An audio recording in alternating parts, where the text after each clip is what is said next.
La guerre totale, le devoir de mémoire.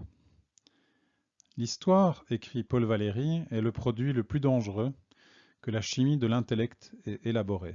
Elle fait rêver, enivre, engendre de faux souvenirs, entretient les vieilles plaies et conduit au délire de grandeur ou à celui de persécution. La Seconde Guerre mondiale ne fait pas exception à cette citation, car d'un côté, si le souvenir de la Seconde Guerre mondiale est si présent de nos jours, c'est parce que il est utilisé dans une sorte de délire de grandeur, comme si la démocratie avait sauvé le monde du totalitarisme et que les démocraties d'aujourd'hui sont effectivement utilisent cette mémoire de la guerre comme une sorte de nouvelle religion civile dans notre monde occidental qui n'a plus de religion. Et donc, il y a une sorte d'obsession de la mémoire. On a tellement perdu les repères que, effectivement, se remémorer le nazisme et ses crimes, ça constitue à dire que on se remémore le mal absolu pour se convaincre que notre système aujourd'hui incarne le bien absolu. Et donc, il y a une sorte de délire de grandeur pour oublier finalement tous les défauts de nos propres systèmes, puisque de toute façon, il n'y a pas pire que le nazisme, donc autant le dire tout de suite et comparer le nazisme de la Seconde Guerre mondiale avec la beauté de notre système actuel. Ou bien il y a le syndrome de persécution, c'est-à-dire utiliser le fait que la mémoire des victimes pour effectivement justifier des politiques injustifiables aujourd'hui. Et donc on a bien sûr l'exemple de la propagande israélienne de nos jours qui utilise la mémoire des déportés de la Seconde Guerre mondiale pour justifier certaines politiques au Moyen-Orient aujourd'hui. Et donc on cherche le rapport, effectivement, si on réfléchit un petit peu, entre les politiciens d'aujourd'hui qui se comportent comme s'ils étaient des héros de la résistance et ce qui s'est produit pendant la Seconde Guerre mondiale. La Seconde Guerre mondiale reste en effet dans les mémoires comme étant la guerre pour la défense de la liberté et de la démocratie contre la barbarie totalitaire. Combat d'ailleurs principalement mené par les États-Unis qui ont sauvé le monde. Mais si les Alliés ont pris part à cette guerre et qu'ils l'ont fait pour soi-disant sauver les Juifs de la persécution, pourquoi est-ce qu'avant la guerre, quand les nazis ont commencé leurs horribles actions contre les Juifs, ni les États-Unis, ni le Royaume-Uni, ni la France n'ont bougé? On sait bien que le racisme d'Hitler, évidemment, était assez explicite. Ce qu'on oublie, c'est que celui des démocraties occidentales était tout aussi puissant et que partout, des peuples de couleur ont été considérés comme inférieurs, rendus esclaves, et que cette mémoire a complètement été oubliée, elle est complètement occultée, puisque selon le code officiel, la démocratie ne porte que la paix. Et évidemment, les exemples sont multiples de contraires dans l'histoire. La colonisation française et britannique, si elle était pacifique, ben, elle ne se serait jamais produite. Les Américains, du génocide des Indiens jusqu'à leur occupation de l'Irak, et les Israéliens dans les territoires occupés ne semblent pas, pour des démocraties, fort préoccupés par la paix. Et toutes les dictatures n'ont pas été nécessairement en faveur de la guerre ou bellicistes. Et donc, il faut se méfier des représentations actuelles de la Seconde Guerre mondiale, car souvent, elles sont tronquées par ce devoir de mémoire. Alors, la propagande a bien sûr joué un rôle décisif dans cette perception de la Seconde Guerre mondiale. Attention, il ne s'agit pas ici de dire que effectivement le camp nazi totalitaire n'était pas barbare et l'inverse. Mais effectivement, cette représentation de la lutte pour la liberté de la part des États-Unis et la démocratie, cette lutte contre le racisme, parce que le racisme c'est pas bien, parce que le racisme égale le nazisme, est effectivement assez contestable, puisque les forces alliées, si on prend l'exemple des États-Unis, étaient elles-mêmes à l'époque des pays extrêmement racistes et nationalistes, et pour ce qui est des Britanniques et des Français, avaient des colonies où les populations asiatiques et africaines étaient traitées comme inférieures. Quant à la situation de la population noire aux États-Unis, inutile de dire l'ironie pour les soldats noirs de l'armée américaine d'aller se battre en Europe pour lutter contre le racisme, alors qu'ils en étaient victimes tous les jours, évidemment, aux États-Unis. Il y a en réalité plusieurs guerres mondiales. C'est-à-dire qu'on dit la Seconde Guerre mondiale, mais en réalité, elle s'est déroulée de façon très différente selon l'endroit du monde où on se trouvait. Il y a d'abord la guerre qui est la plus connue pour nous, Européens occidentaux, c'est la guerre à l'Ouest. En effet, lors de la déclaration de guerre de la France et de la Grande-Bretagne à l'Allemagne en 1939, suite à l'invasion de la Pologne, l'armée allemande réplique suite à sa victoire face à la Pologne par une guerre tout à fait traditionnelle de conquête. Évidemment, les parties de territoires conquises par l'Allemagne, dont notamment la Belgique et une partie de la France, sont victimes d'une occupation, d'une exploitation. Toute forme de résistance face à l'occupation allemande était sévèrement punie. Il y a eu bien sûr des crimes atroces déjà à ce niveau-là. La plus barbare des actions nazies pendant cette guerre à l'Ouest a été bien sûr l'offensive aérienne contre le Royaume-Uni. Les nazis n'ont pas hésité effectivement, entre le 7 septembre 1940 et le 21 mai 1941, à bombarder de façon tout à fait contraire aux règles élémentaires des civils britanniques. Il y aura à peu près plus de 14 000 morts et plus de 20 000 blessés. Et donc c'est vrai que déjà à l'Ouest, il y a eu des victimes innocentes, des civils tués, des résistants, etc., etc. Qu'est-ce qui explique le succès de cette invasion? Parce qu'en quelques semaines, la France, qui était considérée comme la première puissance militaire mondiale suite à sa victoire en 1918, va être conquise. Mais jusqu'en 1942, l'armée allemande est très efficace pour plusieurs raisons. D'abord, ils ont trouvé une combinaison idéale entre les chars d'assaut et l'aviation. C'est-à-dire que plutôt d'avoir une longue ligne de front, style tranchée 1914-18, préfèrent attaquer en un point très rapidement avec un maximum de force, de chars d'assaut et d'avions pour réaliser une percée. C'est ce qu'ils vont faire en mai 40, la fameuse percée à travers les Ardennes qui va permettre d'encercler les forces britanniques, françaises et belges qui justement défendaient la Belgique comme en 14 pour essayer de bloquer l'avancée allemande. Et c'est notamment l'utilisation des communications radio qui va permettre la combinaison entre les chars et l'aviation.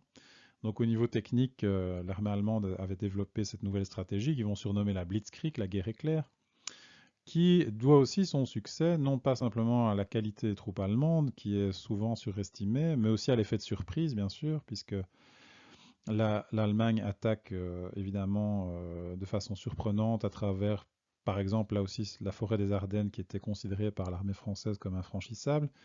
Beaucoup de chance aussi. C'était un véritable coup de poker que de tenter cette percée. C'était très très risqué. Et heureusement pour l'armée allemande, les Français s'en sont rendus compte un peu tard. Et il y avait une sorte également de passivité, d'apathie des armées franco-britanniques qui s'attendaient à une guerre comme en 1914 et qui donc s'attendaient à une guerre longue, qui s'attendaient effectivement à creuser des tranchées et à attendre que ça passe, alors que la guerre était devenue une guerre de mouvement. Ce mouvement perpétuel des Allemands a fort intrigué déjà à l'époque comment les tankistes allemands, les pilotes d'aviation tenaient si longtemps. En réalité, l'armée allemande utilisait des drogues de synthèse qui permettaient de maintenir éveillés les tankistes et les aviateurs normalement, ce qui explique la vitesse aussi de déplacement de ces divisions blindées allemandes qui roulaient jour et nuit.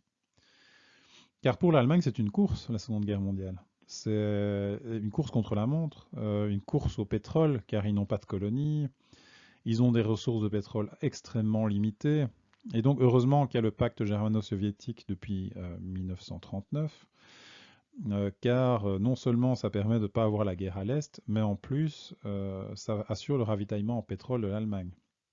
Et donc la plupart des avions utilisés pendant la campagne de mai 40 sont en fait alimentés par du carburant soviétique. Et donc, lorsque le 22 juin 1941, contre l'avis de tous ses généraux, Hitler décide d'attaquer l'URSS, c'est que c'est en partie justifiable par ce ravitaillement en pétrole dont dépend l'Allemagne. Et donc il suffit à Staline de couper ce ravitaillement pour que l'armée allemande se retrouve sans ressources. Donc Hitler décide en fait de s'emparer directement, d'exploiter et d'occuper directement les ressources, notamment pétrolières russes, mais pas que. C'est-à-dire qu'à l'Est, c'est une autre forme de guerre qui va se mettre en place, c'est une guerre en réalité raciale. C'est-à-dire que dans les théories nazies, il y avait un aspect raciste et démographique, inspiré notamment par les guerres coloniales. Puisque les Allemands n'ont pas de colonies en Afrique, ils vont se forger des colonies à l'Est. Et donc cette guerre est une guerre à caractère génocidaire. Il faut aryaniser l'Est. Il faut effectivement chasser toutes les populations considérées comme des sous-hommes ou les exterminer, les Juifs, les Tziganes, les Polonais, les Slaves, les handicapés, pour faire place aux vrais Allemands, aux Allemands de souche qui doivent petit à petit coloniser cet espace. Et donc cette stratégie d'élimination va converger avec la destruction programmée des Juifs d'Europe, destruction aussi et attaques sur les Juifs qui sont également dues à la peur pour les Allemands d'avoir ce qu'ils considéraient comme la trahison de 1918, qui avait trahi l'armée allemande, le coup de poignard dans le dos qu'on avait estimé, dont on avait estimé les Juifs responsables.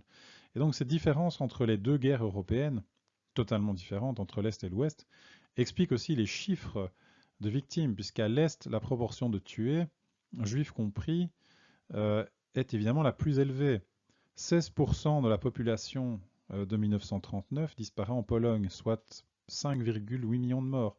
13% de l'URSS, 26 millions de morts. 6,7% de la Yougoslavie, de la population de la Yougoslavie disparaît, 1 million de morts. Par contre, en France, on est à 1,35% de la population, soit 560 000 morts. Donc, URSS 13%, France 1,35%. En Italie, 1% de la population est morte pendant la Seconde Guerre mondiale. Et au Royaume-Uni, 0,9%. L'Allemagne et l'Autriche, le Reich, pour leur part, ont enregistré des pertes de 8 à 10% de leur population, soit estimation haute, 8,7 millions de morts. Mais donc on voit que, évidemment, l'Allemagne est fort touchée car elle a mené la guerre des deux côtés.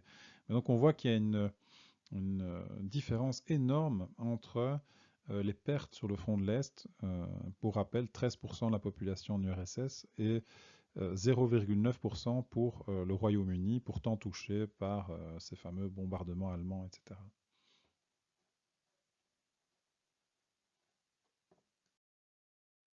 Il y a une troisième guerre mondiale différente, celle qui se déroule en Asie, dans le Pacifique, puisque déjà cette Seconde Guerre mondiale-là débute en 1931 quand le Japon envahit la Mandchourie et s'achève plus tard aussi en septembre 1945 au lieu de mai 1945, un mois après les bombardements atomiques de Hiroshima et de Nagasaki. Pendant ces 14 années de conflit, ce sont les prétentions impérialistes japonaises qui ont ravagé tout le continent asiatique sur sa façade orientale, provoquant notamment la mort de plus de 12 millions de Chinois. Deux décisions prises par l'empereur du Japon durant l'été 1937 montrent l'acharnement des combats en Chine, notamment la suspension des conventions internationales sur la protection des prisonniers de guerre. Donc les Japonais considèrent les prisonniers de guerre comme étant inutiles, il est inutile de les nourrir, de les soigner, etc. Et l'autorisation d'employer des gaz toxiques. Ça veut dire qu'en Chine, on va avoir des massacres, au total 3 millions de soldats et 9 millions de civils, dont 300 000 rien que dans les massacres de la ville de Nankin, qui ont été une abomination sans nom. Chaque territoire va connaître ses tueries, mais aussi les camps de concentration, de travail forcé, l'expérimentation d'armes bactériologiques. Il y a des officiers japonais qui ont même été jugés pour des actes de cannibalisme. C'est le soutien indirect des États-Unis à la Chine qui permet à la Chine de résister à cette attaque japonaise et qui provoque en fait l'attaque surprise entre guillemets de la flotte américaine du Pacifique à Pearl Harbor le 7 décembre 1941. Les Japonais se rendent compte que tant que les États-Unis soutiennent la Chine, ils n'arriveront jamais à leur conquête impériale. Et donc ils décident de tenter le tout pour le tout. Là aussi c'est un coup de poker et d'essayer de détruire la flotte américaine en un coup lors de cette attaque de Pearl Harbor. Ce sera relativement un échec.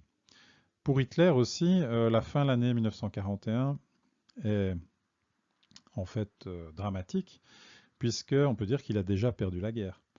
D'un côté, le Royaume-Uni, dont le Premier ministre est Churchill, ne s'est pas rendu et le Royaume-Uni tient toujours le Moyen-Orient et son précieux pétrole dont Hitler voulait s'emparer. C'est un échec. Hitler n'a pas réussi à écraser l'URSS. Moscou est sauvé en décembre 1941, non seulement par le courage des armées russes, mais aussi par le terrible hiver russe. Et l'Allemagne se retrouve avec une guerre sur 3 fronts à la fois, en Méditerranée, il y a également dans l'Atlantique et la Russie. Et puis le Japon, qui était allié de l'Allemagne, les Allemands, les nazis espéraient que les Japonais attaquent plutôt l'URSS. Eh bien, à lieu de ça, ils attaquent les États-Unis et du coup, Hitler déclare la guerre aux États-Unis. Donc, il n'avait déjà pas assez avec le plus grand pays du monde, l'URSS, une puissance quand même redoutable, le Royaume-Uni, qu'il doit en plus s'attaquer à la première puissance économique mondiale, c'est-à-dire les États-Unis. Inutile de dire que fin 1941, la situation est déjà fort compromise. S'il ne fait aucun doute que les nazis et les Japonais ont commis des crimes, des atrocités barbares, on parle beaucoup moins des crimes des Alliés, l'armée soviétique, qui a payé le prix le plus lourd à la libération de l'Europe du nazisme. Ça aussi, on l'a largement oublié aujourd'hui, car le front de l'Est a été le plus meurtrier. Il a mobilisé jusqu'à 165 divisions allemandes contre 76 pour le front occidental. Et les pertes humaines, 26 à 30 millions de morts, et les destructions matérielles gigantesques, puisque le revenu national de 1939 en Russie a été détruit 5 fois et demi, ont laissé la Russie exsangue. Lorsque les libérateurs, avec des guillemets soviétiques, qui ont été héroïques dans la défense de leur pays, ont commencé à envahir les pays alliés de l'Allemagne et l'Allemagne, l'Allemagne et ses alliés roumains, hongrois ou bulgares, et les autres pays de l'Est de l'Europe, ils se sont montrés dévastateurs et barbares également. L'armée soviétique, en effet, a détruit, ravagé, pillé, violé, massacré d'une façon effectivement extrêmement brutale à partir du moment où en 1944-1945 ils ont libéré, avec des guillemets, l'Europe de l'Est.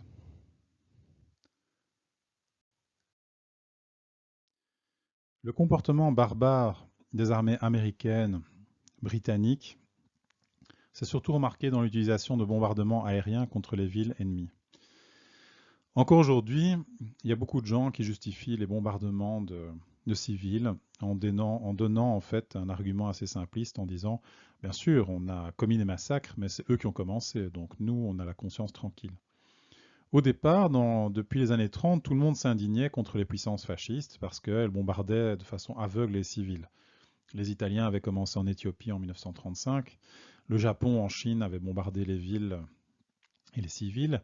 L'Allemagne et l'Italie avaient pilonné Madrid, Guernica et d'autres villes en Espagne pendant la guerre civile. Et au début de la Seconde Guerre mondiale, les avions nazis avaient largué leurs bombes sur Rotterdam en Hollande et détruit Coventry en Angleterre. À cette occasion, le président Roosevelt avait qualifié ces bombardements d'actes d'une inhumaine barbarie qui choquait les consciences. Et donc, par la suite, les aviations anglo-américaines vont se comporter exactement de la même manière avec des tapis de bombes sur la ville de Dresde à carrément la bombe atomique sur Hiroshima. Il s'agit en réalité aussi d'une politique de terreur, puisque le but de ces bombardements était de terroriser les populations. Et donc le terrorisme, qui est condamné par les gouvernements s'il est le fait d'extrémistes religieux ou de nationalistes, était devenu une politique officielle. La légitimité, c'est que comme on s'était servi de cette arme pour vaincre les puissances fascistes, eh bien, c'était une arme légitime de bombarder massivement les populations civiles. Et donc, on a combattu le fascisme alors qu'en réalité, on n'a fait que perpétuer son esprit. En effet, on comprend bien que l'Allemagne a sans doute perpétré le massacre des Juifs comme manifestation de sa supériorité raciale et de l'infériorité raciale des Juifs, mais alors comment concevoir que les États-Unis ont exterminé lors d'un bombardement 200 000 personnes? Simplement dans le but d'affirmer leur puissance? Effectivement, quel était le rapport entre les petits-enfants jouant dans les jardins d'Hiroshima et les Japonais qui avaient attaqué Pearl Harbor? En quoi est-ce une vengeance légitime, entre guillemets? Est-ce que ce sont les réfugiés qui s'entassaient à Dresde et qui ont été déchiquetés sous les bombes, brûlés sous les bombes, qui ont tué les Juifs dans les chambres à gaz? Est-ce qu'on peut faire tout de suite l'association entre tous ceux qui participent à la guerre? En tout cas, ce qui est sûr, c'est que depuis 1945, les pays occidentaux ont eu la fâcheuse habitude de considérer le bombardement comme une arme légitime, la seule légitime, puisque quand on possède la puissance aérienne, évidemment, on va toujours dire que c'est une arme légitime, et que effectivement, il y a, par rapport à cette question des bombardements pendant la Seconde Guerre mondiale, toujours un grand tabou, évidemment, sur les victimes de ces bombardements. Est-ce que ces bombardements étaient justifiés, injustifiés? Ont-ils eu une véritable efficacité? On peut en douter. La production d'armes allemandes n'a jamais été aussi intense qu'entre 1943 et 1945, au plus fort des bombardements. Après la première bombe atomique sur Hiroshima, le Japon ne s'est pas rendu. Donc on peut voir effectivement qu'il y a une très très grande... ces bombardements, ces crimes de guerre ont été très discutés, très discutables. Ce qui est sûr, c'est que largement épargnés par la guerre, les États-Unis enregistrent une croissance spectaculaire entre 41 et 45. Le revenu national a doublé pour atteindre 3 fois celui de la Russie et plus de 5 fois celui du Royaume-Uni. En 1945, le pays détient les 2 tiers des réserves d'or et les 3 quarts des capitaux investis dans le monde entier. Il possède la moitié des capacités industrielles et la plupart des surplus agricoles. Il contrôle l'accès aux principales réserves mondiales de pétrole et en produit lui-même. Il se trouve donc enfin à la tête du dispositif militaire le plus puissant, maîtrise des airs, maîtrise des mers, et est le seul pays en 1945 qui a le secret de l'arme atomique. La Seconde Guerre mondiale, donc, ce qui est sûr, c'est qu'elle confirme et qu'elle amplifie le résultat de la première. Elle amplifie effectivement la puissance de l'Empire américain.